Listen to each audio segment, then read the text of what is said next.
Break के बाद आज का मुद्दा में फिर से आपका स्वागत है। हमारे साथ चर्चा में जुड़ी हैं समाज सेवा की संस्था है इनकी, हमारे साथ है इस वक्त कांग्रेस के नेता भी हैं।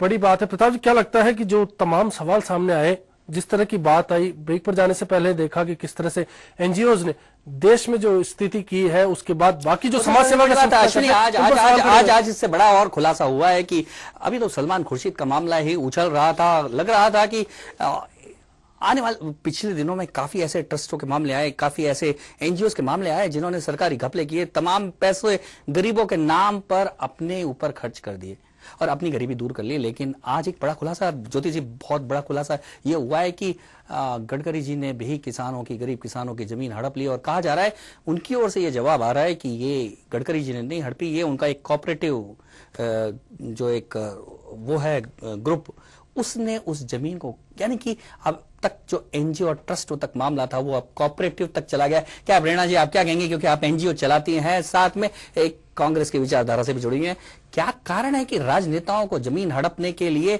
एनजीओ बड़े माध्यम मिल जाते हैं, पैसे जो सरकारी पैसों को यूज करने के लिए एनजीओ को माध्यम बना लेते हैं? देखिए, कॉर्पोरेट तक जहां तक सवाल है, ये कॉर्पोरेट सोशल रिस्पॉन्सिबिलिटी एक वर्ड है और इसको सरकार ने बनाया तो इसीलिए था कि कॉर्पोरेट जो कमाई करते हैं वो अपना कुछ परसेंट समाज के काम के लिए अपना डोनेट करें और सरकार के पास फंड इकट्ठा हो, और उसी को माध्यम बनाकर आजकल सारे ही कॉर्पोरेट्स ने अपने खुद के ही फाउंडेशंस बना लिए हैं और वो सारा पैसा उसी से चलाते हैं, उसी के थ्रू चलाते हैं।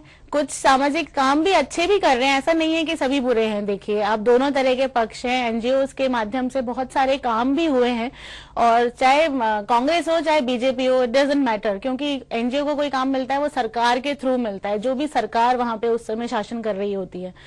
तो जो एनजीओ के माध्यम से काम सरकार कराती है उसमें कुछ हद तक एनजीओ बहुत अच्छा काम भी करते हैं, हालांकि अभी पिछले दिनों में काफी कुछ सामने आया है, पर आप ऐसा नहीं कह सकते। बिल्कुल मैं इस बात से डिसएग्री करती हूँ कि सिर्फ एनजीओ अपना पैसा लेते हैं और अपनी गरीबी दूर करते हैं। आप तो नागपुर रही भी हैं और अब बीजेपी की प्रवक्ता भी हैं और आज गडकरी जी पे एक बहुत बड़ा खुलासा हमला हुआ है, क्या कहना है आपका? क्या गडकरी जी भी लग गए जमीनी नेता बनने में? खुलासा हुआ है ये गलत है, हमला हुआ है ये ठीक है।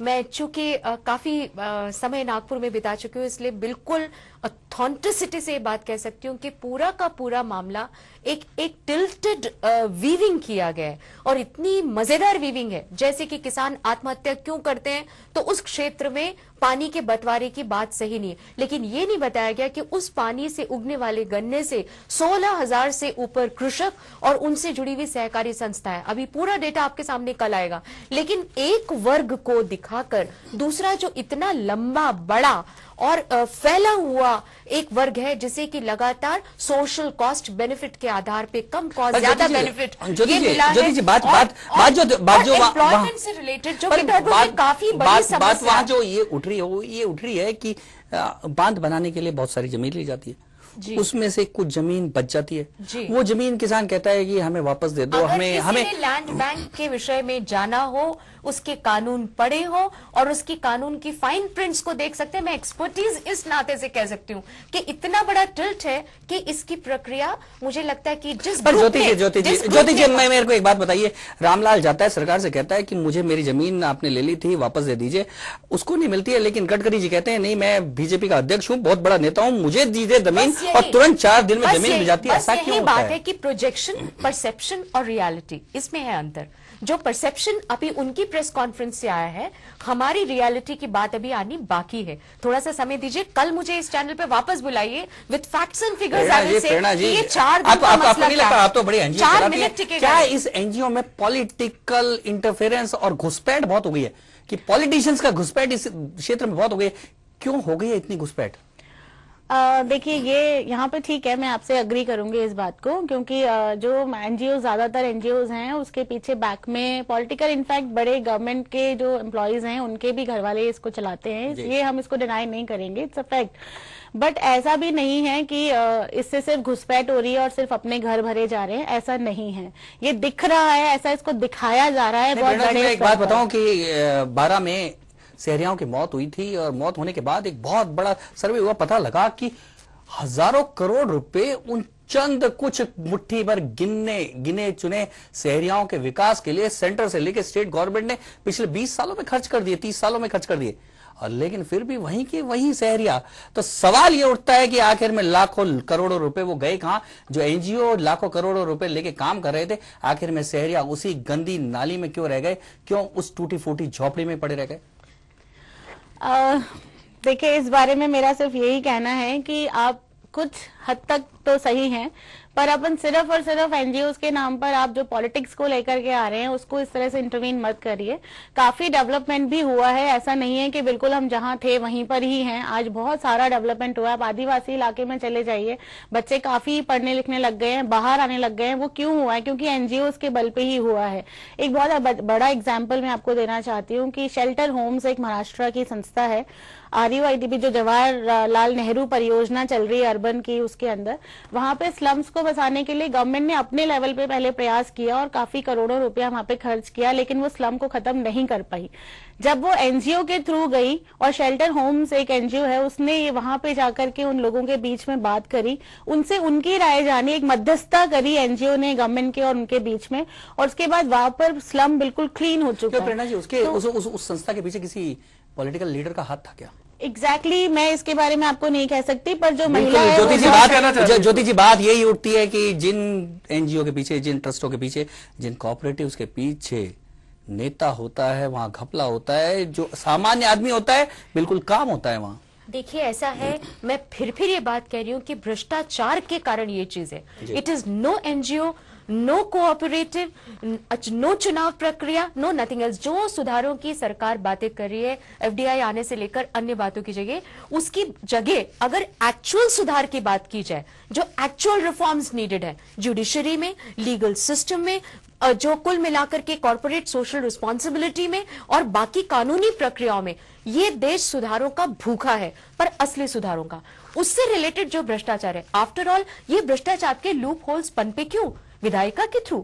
ये क्वेश्चन मार्क्स आज हमें जनता के पास डिस्कस करने होंगे, और आपकी इस बात से सहमत हूं मैं कि राजनीति का चेहरा डेफिनेटली पलटने की जरूरत है, पर पलटने का ये तरीका, ये क्योस जो क्रिएट किया जा रहा है, ये भी बुरा, वो भी बुरा, वो भी बुरा, ये इस प्रकार की जो एक नेगेटिव ज्योति जी, मुझे लगता है कि काफी अच्छे एनजीओ भी काम कर रहे हैं, लेकिन इन राजनेताओं के एनजीओ ने जिस तरह से एकदम बिल्कुल बम्बार्ड किया है, उससे एनजीओ सब के सब क्वेश्चन मार्क में आ गए। बिल्कुल बड़े सवाल खड़े होते हैं, एनजीओज पर सवाल खड़े होते हैं, समाज सेवा के नाम पर उन संस्थानों पर जो कहीं ना कहीं घपले कर जाते हैं, और फिर बाकियों पर सवाल खड़ा होता है। आज का मुद्दा में, आज की चर्चा में इतना ही। दीजिए पूरी टीम को इजाजत। नमस्कार।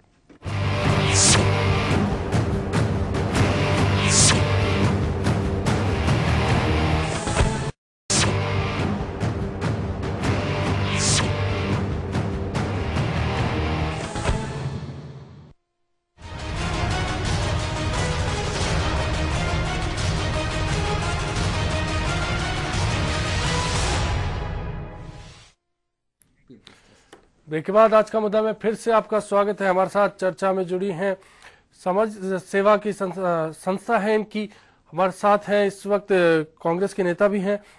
बड़ी बात है प्रताप जी, क्या लगता है कि जो तमाम सवाल सामने आए, जिस तरह की बात आई, ब्रेक पर जाने से पहले देखा कि किस तरह से एनजीओज ने देश में जो स्थिति की है, उसके बाद बाकी जो समाज सेवा का आज इससे बड़ा और खुलासा हुआ है कि अभी तो सलमान खुर्शीद का मामला ही उछल रहा था। लग रहा था कि आने वाले पिछले दिनों में काफी ऐसे ट्रस्टों के मामले आए, काफी ऐसे एनजीओज के मामले आए जिन्होंने सरकारी घपले किए, तमाम पैसे गरीबों के नाम पर अपने ऊपर खर्च कर दिए और अपनी गरीबी दूर कर ली। लेकिन आज एक बड़ा खुलासा, ज्योति जी, बहुत बड़ा खुलासा ये हुआ है कि गडकरी जी ने भी किसानों की, गरीब किसानों की जमीन हड़प ली, और कहा जा रहा है, उनकी ओर से ये जवाब आ रहा है कि ये गडकरी जी ने नहीं हड़पी, ये उनका एक कोऑपरेटिव जो एक वो है ग्रुप, उसने उस जमीन को, यानी कि अब तक जो एनजीओ और ट्रस्टों तक मामला था वो अब कोऑपरेटिव तक चला गया। क्या प्रेरणा जी, आप क्या कहेंगे, क्योंकि आप एनजीओ चलाती हैं, साथ में एक कांग्रेस की विचारधारा से भी जुड़ी हुई हैं, क्या कारण है कि राजनेताओं को जमीन हड़पने के लिए एनजीओ बड़े माध्यम मिल जाते हैं, पैसे जो सरकारी पैसों को यूज करने के लिए एनजीओ को माध्यम बना लेते हैं?